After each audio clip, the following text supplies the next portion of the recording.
Reverendíssimo Padre Neuci, meus irmãos e irmãs presentes nesta Igreja Matriz de Santa Rita, queridos internautas que nos acompanham pela Rede Santa Rita de Comunicações Radioativa. Hoje nós chegamos ao 34º domingo do tempo comum e todos os anos, o 34º domingo, que é o último domingo do ano litúrgico, nós celebramos a solenidade de Cristo, Jesus Cristo, Rei do Universo. E é importante para nós já começarmos desta expressão. Não se colocou Jesus Cristo Rei da Terra. Não se colocou Jesus Cristo Rei do mundo, mas sim do universo. Porque o universo implica em tudo o que foi criado. Tem gente que acha que Deus criou somente o nosso planetinha, que é a Terra. Não, Ele criou tudo. Ah, só o sistema solar? Não, tudo. Nada lhe escapa. Porque Ele é esse Deus Todo-Poderoso. Mas que quis olhar para nós com um olhar de predileção, com um olhar especial. E é por isso que a liturgia de hoje nos coloca na profecia de Ezequiel a figura, a imagem do bom pastor. Não uma imagem de um Deus distante, de um Deus sentado no trono de ouro, com cetro de ouro, pérolas, pedras preciosas, e que a gente sequer consegue chegar perto porque o segurança não deixa. Não. Nos é colocado um Deus amigo, um Deus companheiro, um Deus que está junto de nós. E nessa figura de Deus bom pastor que caminha com carinho, com cuidado, com amor pelas ovelhas que somos nós. E é um pastor que com toda certeza, repetindo o nosso Papa Francisco, tem cheiro de ovelha. Deus, através da pessoa de Cristo, tem cheiro de gente. Porque nós somos gente. Porque nós somos ovelhas. E a gente parafraseia para dizer que o pastor que é bom, ou seja, o bom pastor, é aquele que tem cheiro de ovelha. A gente cheira, às vezes, aquilo que a gente faz. Uma cozinheira, às vezes, tem cheiro de alho e de cebola. A mãe de um recém-nascido, que está ali amamentando, cuidando, trocando fralda, ela cheira a criança, cheira nenê. Então, olha que bonito quando se fala o cheiro. Eu me lembro aqui, às vezes a gente fala cheiro de ovelha, a pessoa está longe de nós. Às vezes está longe também, mas vamos pensar aqui, aquelas pessoas que cuidam do gado na roça. Tira o leite de manhã, vai lá no pasto, busca a vaca, põe no curral, solta o bezerro, amarra a cabeça do bezerro na perna da vaca. Aquelas pessoas cheiram vaca, ou seja, elas têm cheiro daquilo que elas estão ali trabalhando, cuidando. E é por isso que a gente diz, o bom pastor, ele conhece as suas ovelhas. E as ovelhas conhecem a voz, elas conhecem o pastor. Eu vejo uma figura também muito interessante. Por que ele não nos rejeita? Porque ele sente esse cheiro. Se você lembrar também, por exemplo, da história rural, né? Hoje eu estou rural. Quando uma vaca tinha um bezerro, e esse bezerro morria, ela não permitia que nenhum outro bezerro mamasse nela. Se chegasse perto, ela dava cabeçada, chifrada. O que tinha que fazer para poder tirar o leite dela, esgotar, para ela não ficar doente? Tirava-se o couro do bezerro morto, colocava aquele couro do bezerro morto em cima de um outro bezerro e aproximava aquele bezerro daquela vaca, ela cheirava e aí ela deixava ele mamar, porque ela sentia o cheiro do seu filho. Assim é Deus conosco. Não deixa que Deus perca o seu cheiro. Depois, quando a gente fala de cheiro no Evangelho, a gente olha Jesus separando bodes e cabritos, né, das ovelhas. que tenhamos cheiros de ovelha e não cheiro de bode de cabrito. Depois chegamos na leitura de Paulo, que ele fala da nossa participação no reino de Deus, e a gente precisa entender que essa participação começa aqui. Ela não é aqui, na sua plenitude, mas ela começa aqui. Eu não tenho que ficar esperando morrer para querer estar na paz, na glória. Não, eu tenho que começar a plantar essa paz agora. A nossa vida presente, cheia da esperança, mesmo que, eu não sei se vocês, aquelas pessoas que nunca estão bem, nada para elas. Você chega para uma pessoa e pergunta para ela assim: bom dia, como você está? Ah, está uma desgraça. Vocês conhecem pessoas assim? Como é que você está? Ah, eu estou mais ou menos. Eu não sei o que é mais ou menos. Mas Deus quer nos ensinar. Toda vez que te perguntarem, como você está? Estou bem, graças a Deus. E a pessoa vai olhar para você e falar assim: mas como bem? O marido acabou de largar dela, acabou de descobrir que está com câncer, o filho acabou de fugir de casa, eu não sei o que, ia sei o que, está devendo. Mas ela é em Deus, porque ela sabe em quem depositou a sua confiança. Então pode ter o problema que tiver, ela vai sempre dizer, graças a Deus. Ela não está dizendo, graças a mim eu estou bem, não. Graças a Deus, tudo bem. Porque é somente graças a esse bom pastor, que caminha ao nosso lado, que reina na nossa vida, e que promete colocar os seus inimigos debaixo do escabelo de seus pés. Esse é o nosso Deus. E esta solenidade de Cristo Rei, a gente diz assim, ele é rei desde toda a eternidade. Mas enquanto solenidade litúrgica, foi do ano de 1925, o Papa Pio XI institui na igreja a solenidade. E lá no início do século passado, vai dizer 100 anos daqui 2, né? Eles colocaram essa solenidade como assim, um Cristo Rei triunfante. Bem vestido, cheio de ouros, pérolas, as imagens todas assim, é como uma coisa assim distante, intocável para nós. Mas a igreja conduzida pelo Espírito Santo é sábia. E a igreja então vai colocar na liturgia, se vocês prestarem atenção, ela coloca no contexto da paixão e da morte e ressurreição. Olha que bonito. Nós estamos no ano A. Hoje nós lemos o Evangelho do juízo final. Jesus separando os bons, os justos que vão para a glória e os maus que vão para o fogo eterno. Não se colocou no contexto de glória, de festa, de luzes, triunfo.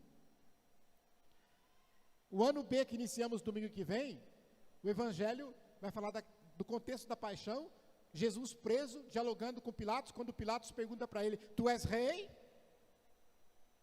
E depois, no ano C, Evangelho de Lucas, se coloca no contexto da cruz, Jesus pregado na cruz, dizendo para o bom ladrão, ainda hoje estarás comigo no paraíso. Então, olha que coisa interessante, tanto no ano A, no ano B, no ano C, se coloca nesse contexto, para contemplar uma realeza, cujo trono não é uma coroa de ouro, cujo trono não é uma cadeira de pérolas e pedras preciosas, mas o trono é a cruz. O trono do nosso Rei Jesus é a cruz, a sua coroa é a coroa de espinhos, o seu cetro não é de ouro, mas é uma cana verde. E é esse Jesus, humilde, simples, que o Evangelho hoje vai nos mostrar, humilhado na paixão, mas ele vai mostrar a sua predileção pelos pobres. E é por isso que nesta predileção pelos pobres, nós podemos dizer assim, olhar para ele, eles diziam, mas como rei, humilhado, derrotado, pregado na cruz, torturado, andava com pessoas de baixo nível, pessoas sem reputação, prostitutas, ladrões, pecadores, e ainda na sua morte vai ser pregado no meio de 2 ladrões. Que rei é esse, que tem como pai um carpinteiro que trabalha com a madeira, uma mãe que é dona de casa e não é rainha?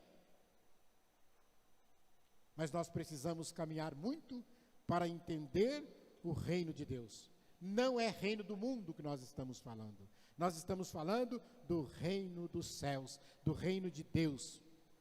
Nós estamos hoje sendo convidados a assumir o nosso batismo, a graça batismal, que vai nos levar a contemplar a existência do universo e daquele que tudo criou. Não se trata de panteísmo, mas se trata de ver em toda a obra criada a presença de Deus, a mão de Deus que ali está. E quando eu olho para esse evangelho, Jesus falando dos pobres. Nos primeiros séculos da igreja primitiva, muitas pessoas, doutores da lei da época, padres da igreja, diziam: a carne de Cristo é a carne do pobre. É carne humana, porque ele se encarnou, sofrida pela doença, pela fome, pela sede, pela doença. E aqui ele coloca, eu lembraria, se nós olhássemos hoje, não se trata de apontar o dedo para descobrir por que a pessoa está naquela situação. Ah, porque não presta, porque está... Não, Jesus não perguntou isso para ninguém. Quando Jesus foi curar as pessoas, o cego, etc. e tal, ele não perguntou por que você está cego. Por que você está assim? Ele não perguntou, ele ajudou. E aí nesse evangelho de hoje, nós somos chamados a lembrar de quantas pessoas estão jogadas pelas ruas, pelas calçadas, jogadas nos campos de batalhas das guerras, morrendo, moribundas. Eu lembro aqui, se nós olharmos, por exemplo, quantas pessoas hoje estão com hanseníase. É um nome técnico científico que a gente dá, porque é muito feio falar lepra. Chamar uma pessoa de leproso, de leprosa, é uma ofensa. Tem gente que não sabe o que é e acha que isso não existe mais. Tem. A escabiose. Mas agora, o que é isso? É sarna. É feio falar sarna. Eu lembro quando eu era criança, não existia um xingamento pior do que chamar alguém de sarnento. Sarnenta, né? Pioiento, pioienta. Né? Então, ou seja, a sarna é fruto, às vezes, da falta de higiene daquele que está jogado na rua, que não tem uma roupa limpa, que não tem como tomar banho. E são estas figuras, e por fim eu diria, a miíase. Quem é da área da saúde sabe o que é, mas quem não é, não vai saber às vezes. Tem muita gente que acha que não existe bicheira humana, dá bicho no corpo. E vocês não queiram saber o tanto que isso dói. E eu já tive o desprazer, no sentido da pessoa sofrer, mas o prazer de poder ajudar.